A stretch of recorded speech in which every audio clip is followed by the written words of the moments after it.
नमस्कार, मैं शंभू कुमार सिंह और आप देख रहे हैं नेशनल दस्तक। एक बड़ी साजिश हो रही है। हम लोग लगातार कह रहे थे कि बीजेपी चाहती है कि संविधान खत्म हो, आरएसएस चाहती है संविधान खत्म हो। इस देश का एक बड़ा तबका है, खासकर सवर्ण समाज में भी, ब्राह्मण समाज जो संविधान को कॉपी पेस्ट कहता है, वो चाहता है कि संविधान में चूंकि सबको बराबर का अधिकार दिया गया है, संविधान में सबको अपने अपने धर्म का अधिकार मानने का अधिकार दिया गया है, संविधान आपको महिला पुरुष के आधार पर भेदभाव नहीं करने देता है, संविधान आपको हर जाति धर्म के लोगों को बराबर का मौका देता है। तो एक लंबे समय से जब से संविधान आया, कॉन्स्टिट्यूएंट असेंबली का भाषण देख लीजिए, कौन लोग थे जो संविधान के पक्ष में नहीं थे।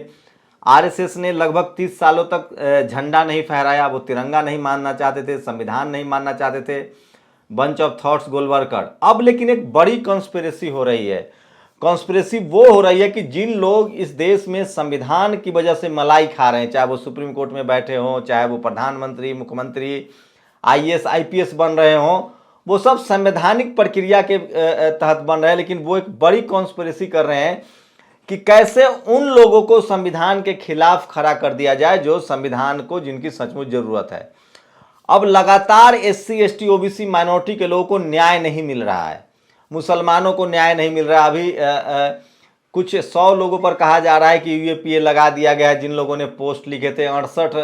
68 जो है वो जो ट्विटर आईडी है वो सस्पेंड करने की बात हो रही है। तो मेरे कुछ मुस्लिम साथियों से बात हो रही थी तो वो कह रहे थे कि आखिर हम संविधान को मानते हैं लेकिन संविधान के हिसाब से हमें न्याय नहीं मिल रहा है। शेड्यूल कास्ट को न्याय नहीं मिल रहा है, माइनॉरिटी को न्याय नहीं मिल रहा है, अल्पसंख्यक समाज को न्याय नहीं मिल रहा है, ओबीसी के साथ अन्याय हो रहा है। तो इस देश में इससे तो होगा कि लोगों का संवैधानिक चीज़ों पर से भरोसा उठेगा और संविधान के खिलाफ वो खड़े हो जाएंगे। लेकिन सच्चाई है कि संविधान के खिलाफ कौन है, कौन लोग हैं जो सिस्टम में, संविधान बाबा साहब ने क्या कहा है, कोई भी संविधान कितना भी अच्छा क्यों ना हो, उसे लागू करने वाले लोग अच्छे नहीं होंगे तो वो अच्छा साबित नहीं होगा। और कोई भी संविधान कितना बुरा ना हो, अगर उसे लागू करने वाले लोग अच्छे खराब होंगे तो वो संविधान जो है वो खराब होगा। और कोई संविधान कितना भी बुरा हो लेकिन उसको लागू करने वाले लोग अगर ह्यूमन होंगे, अच्छा होंगे, तो वो संविधान अच्छा हो जाएगा। तो भारत में तो लिखित संविधान है, अच्छा है, इसमें कोई डाउट नहीं है। लेकिन पिछले 70 सालों से जिन लोगों को जिम्मेदारी दी गई संविधान लागू करने की, जो लोग सत्ता में रहे, उन्होंने इसको लागू नहीं किया। और अब सामने ये आ रहा है कि वो तमाम लोग जिनको संविधान से फायदा होना था, ये देश को मजबूत होना था, उनको संविधान के तरीके से ही, जिस तरह से संवैधानिक अधिकार नहीं दिए गए, चाहे वो media, judiciary, bureaucracy, business college, तो वो संविधान के खिलाफ खड़ा हो रहे हैं। और वो एक तरह का गुस्सा उनमें भरता जा रहा है। तो क्या एक बड़ी कॉन्स्पिरेसी है उन चुनिंदा मुट्ठी भर 5% लोगों के द्वारा कि संविधान को इम्प्लीमेंट ही न होने दो, ताकि संविधान के खिलाफ इस देश की बहुसंख्यक आबादी, जिसको संविधान से ही हक अधिकार मिलना है, उसके खिलाफ वो खड़े हो जाए। तो एक इस तरह का डर है। उसमें मुस्लिम कम्युनिटी के लोग अब मानने लगे हैं कि चूंकि संविधान को इम्प्लीमेंट ही नहीं किया जा रहा है, संविधान लागू ही नहीं किया जा रहा है, तो संविधान हम क्यों माने। शेड्यूल कास्ट के लोगों को भी लगता है कि संविधान लागू है, उसके बाद भी हमें हक अधिकार नहीं मिल रहे हैं। तो मैं फिर कह दूं इन तमाम लोगों को कि संविधान बहुत अच्छा है, बाबा साहब का विज़न बहुत बड़ा था, लेकिन जो लोग सिस्टम में बैठे हुए हैं वो दरअसल वो लोग हैं जो संविधान को लागू नहीं होने देना चाहते हैं। क्योंकि संविधान लागू होगा तो सारे अधिकार सबको बराबरी का मिल जाएगा। इसलिए वो तमाम लोगों को पहचानिए जो सत्ता में बैठे हैं। जब कोई फैसला आए तो संविधान लागू हुआ है कि नहीं, ये उसकी जाति से पता कीजिए। सुप्रीम कोर्ट में कौन लोग जज हैं, पत्रकार में कौन लोग हैं, मीडिया में कौन लोग, एक जाति विशेष के लोग हैं इस देश में जो संविधान से नफरत करते हैं और वो संविधान के आड़ लेकर इस तरह के फैसले कर रहे हैं। संविधान में के हिसाब से फैसले ना करके गैर संवैधानिक फैसले कर रहे हैं और लोगों को संविधान के प्रति इससे गुस्सा बढ़ रहा है और लोग अपने ही हक अधिकार वाले संविधान के प्रति खड़ा हो रहे हैं। तो इसके लिए एजुकेशन बहुत ज़रूरी है, अवेयरनेस कैंपेन ज़रूरी है। मेरा अभी भी मैं कह रहा हूँ, भारत का संविधान दुनिया का सबसे बड़ा और शानदार संविधान है। बस इसको अगर ईमानदारी से लागू किया जाए तो मुझे लगता है कि इस देश के नागरिकों को अंतिम समय तक संविधान पर भरोसा बनाए रखना चाहिए, क्योंकि उनको अगर न्याय मिलेगा तो उसी से मिलेगा।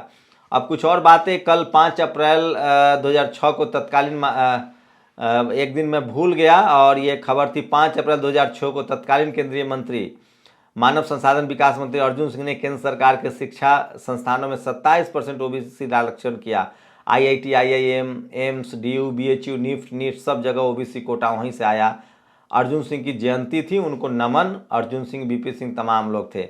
बीपी मंडल, बीपी सिंह और अर्जुन सिंह, ये तमाम जो संविधान को जिन लोगों ने लागू किया उनको सबसे ज़्यादा कौन लोग गाली देते हैं, वही लोग संविधान के खिलाफ हैं।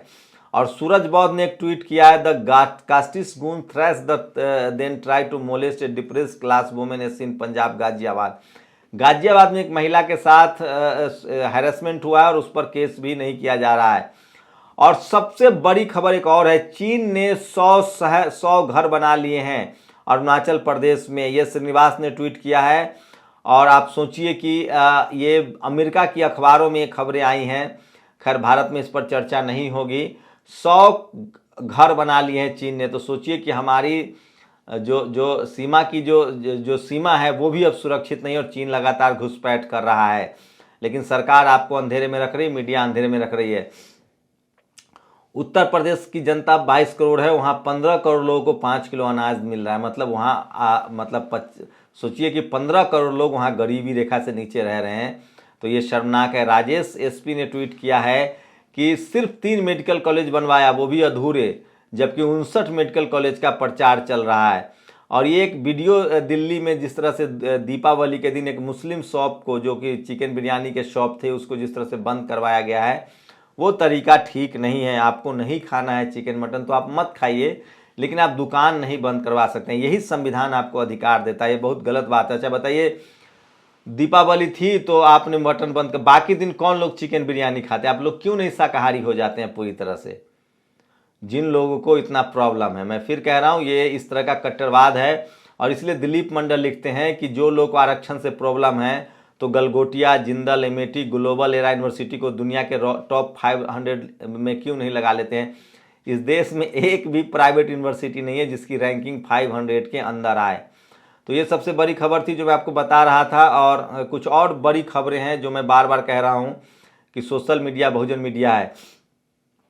तो सोचिए कि ये एक बड़ी खबर है कि लंदन की ईस्ट यंग कंपनी, लंदन की ईस्ट एंड यंग कंपनी करेगी काशी विश्वनाथ धाम का संचालन। सोचिए कल जिस तरह से प्रधानमंत्री ने लाइव करवाया है और धार्मिक अपने एजेंडे को आगे बढ़ा रहे हैं, तो लगातार कोशिश हो रही है बीजेपी आरएसएस की कि धार्मिक एजेंडे पर चुनाव लड़ा जाए। जय भीम को लेकर लोग कह रहे हैं कि जस्टिस चंद्रू पर जिस तरह से फिल्म बनी है, जस्टिस कर्नन पर भी फिल्म बननी चाहिए, क्योंकि उन्होंने 28,000 से ज़्यादा फैसला लिखा, सुप्रीम कोर्ट के जजों को कटघरे में खड़ा किया था और उसके बाद उनको जेल भी जाना पड़ा। और सूरज यादव दिल्ली यूनिवर्सिटी के प्रोफेसर, उन्होंने भारत से लुटेरों की लिस्ट जारी की है जो पैसा लूट के भाग गए। विजय माल्या, मेहुल चौकसी, नीरव मोदी, निशान मोदी, पुष्पेश बैद, आशीष जोवनपुत्र, सनी कालरा, आरती कालरा, संजय कालरा, वर्षा कालरा, सुधीर कालरा, जतिन मेहता, उमेश पारिक, कमलेश पारिक, नीलेश पारिक, विनय मित्तल, एकलव्य गर्ग, चेतन जयंतीलाल, नितिन जयंतीलाल, दीप्ति चेतन, साबिया सेठ, राजीव गोयल, अलका गोयल, ललित मोदी, रितेश जैन, हितेश नागेंद्र भाई, मयूरी बेन, आशीष सुरेश भाई। कुल लूटी गई राशि बहुत ज़्यादा है, मैं जीरो नहीं गिन सकता। इनमें से कोई भी पाकिस्तानी नहीं, इनमें से कोई भी मुसलमान नहीं, इनमें से कोई भी खालिस्तानी नहीं, इनमें से कोई भी सिख नहीं, इनमें से कोई जाट नहीं, किसान मजदूर कामगार नहीं, इनमें से कोई भी तथाकथित अर्बन नक्सल नहीं। तो ये तरह की ट्वीटें चल रही। मैं फिर कह रहा हूँ, इस देश को सोचिए, जो लोग संविधान को नहीं मान रहे हैं वो सबसे ज़्यादा भारत माता का नारा लगा रहे हैं और संविधान के खिलाफ ही अपने लोगों को खड़ा कर रहे हैं। तो ये बड़ी खबर थी। 2-3 बड़ी खबरें हैं। चीन ने घुसपैठ कर ली है, 100 घर बनाने की रिपोर्ट आ रही है, और उसके बाद काशी विश्वनाथ मंदिर का भी प्राइवेटाइजेशन किया जा रहा है। और लगातार इस तरह की जो खबरें हैं वो लगातार आपको बता रहा हूँ मैं।